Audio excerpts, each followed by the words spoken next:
Good morning, students. Today I'll teach you narration. This is also called direct and indirect speech.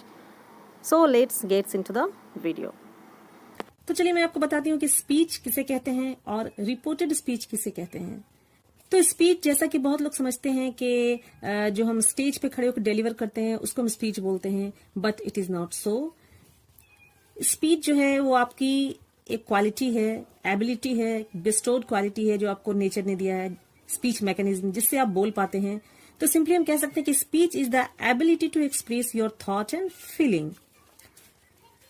ठीक है, अब इस speech को अगर हमारी जो स्टेटमेंट है, हमारा जो बोला हुआ जो भी कोट है, इसको अगर कोई और किसी और को बताता है, जाकर के कहीं रिपोर्ट करता है, तो that is called reported speech. When the same speech is reported to someone else by other speaker, it is known as reported speech. For example, I can speak English. It's a speech. Okay? When someone reports it to other, he will say, she said that she could speak English. So, reported speech का मतलब ये हुआ कि हम किसी की भी statement को किसी दूसरे को जाकर के कहते हैं, सुनाते हैं। इसको हम नरेशन भी कहते हैं। तो रिपोर्टेड स्पीच इंग्लिश ग्रामर में 2 टाइप्स के होते हैं, डायरेक्ट और इनडायरेक्ट। डायरेक्ट स्पीच में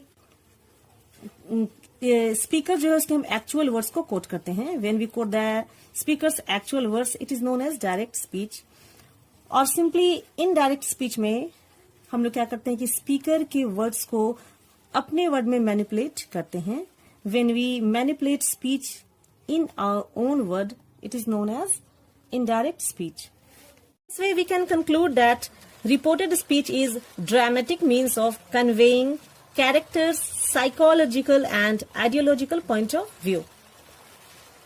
तो चलिए इस वीडियो को आगे बढ़ाते हैं और देखते हैं कि क्या है डायरेक्ट और इनडायरेक्ट स्पीच। तो यहां देखिए 2 स्टेटमेंट है, Ram said I will go और Ram said that he would go. अब ये दोनों ही रिपोर्टेड स्पीच है, मींस जो स्टेटमेंट को बोल रहा है वो यहाँ अवेलेबल नहीं है, राम यहाँ पे प्रेजेंट नहीं है, किसी और के द्वारा ये दोनों ही रिपोर्ट किया गया है। तो फर्स्ट में हम देखते हैं राम सेड, राम ने कहा आई विल गो। तो आई विल गो राम का जो एक्चुअल वर्ड है जो राम ने कहा था। तो अगर स्पीकर जो है वो राम या फिर जो भी स्पीकर है उसके एक्चुअल वर्ड को कोट करता है तो ये अपने डायरेक्ट स्पीच में होता है, ये स्टेटमेंट डायरेक्ट स्पीच में होता है। जबकि अगर स्पीकर के वर्ड को डायरेक्टली ना बोल करके जो भी प्रेजेंट स्पीकर है अगर वो इस स्टेटमेंट को अपने वर्ड्स में इंटरप्रेट करता है या मैनिपुलेट करता है तो इसको हम बोलते हैं इनडायरेक्ट स्पीच। सिंपली दोनों स्टेटमेंट का मीनिंग एक है, ठीक है, कहीं से चेंज नहीं हुआ है। तो इसको हम कह सकते हैं ये एक तरह का ट्रांसफॉर्मेशन भी है जिसमें हम किसी के स्टेटमेंट को 2 वेज में रिपोर्ट कर सकते हैं। राम सेड, यहां सेड जो वर्ब है इसको हम बोलते हैं रिपोर्टेड वर्ब, जो यहां चेंज होता रहता है। Said, told, asked, inquired, exclaimed. Okay, ये राम सेड जो है ये है रिपोर्टिंग क्लॉज, ठीक है। और जो ये एक्चुअल वर्ड है स्पीकर का आई विल गो, ये हो गया रिपोर्टेड क्लॉज। तो फर्स्ट क्लॉज को हम बोलते हैं रिपोर्टिंग क्लॉज और सेकंड क्लॉज को बोलते हैं reported clause.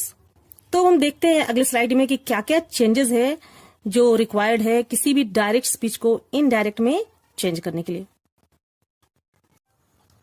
So first of all जो प्रेजेंट सिंपल टेंस है जैसे कि आई गो टू टेम्पल, ठीक है, तो इसको हम सिंपली पास्ट में ये वर्ब जो है गो उसको हम सिंपली वेंट में चेंज कर देते हैं।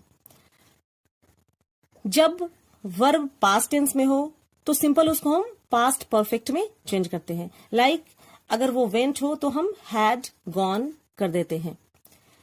ऑक्सिलियरी इज एम आर को हम चेंज करते हैं वाज और वर में।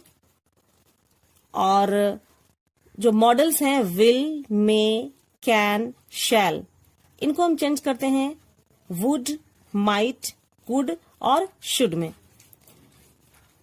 कुछ और ऑक्सिलियरी हैं हैज और हैव, इसको हम चेंज करते हैं हैड में।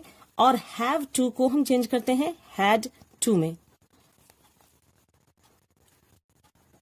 For example Ram I like mango.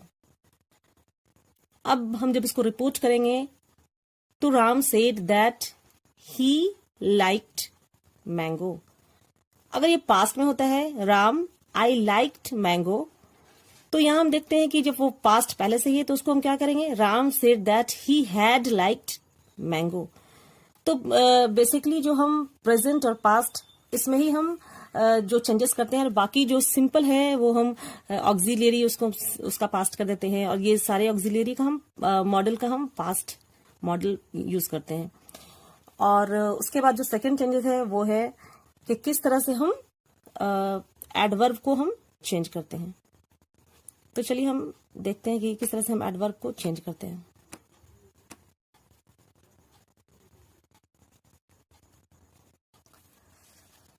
तो फर्स्ट एडवर्ब ऑफ प्लेस और एडवर्ब ऑफ टाइम को हम चेंज करते हैं। हियर जो है वो देयर बन जाता है, टुमारो वो फॉलोइंग डे बन जाता है, यस्टरडे को हम प्रीवियस डे बोलते हैं, और नाउ जो है वो देन में चेंज हो जाता है। I hope you have understood the concept of direct and indirect speech.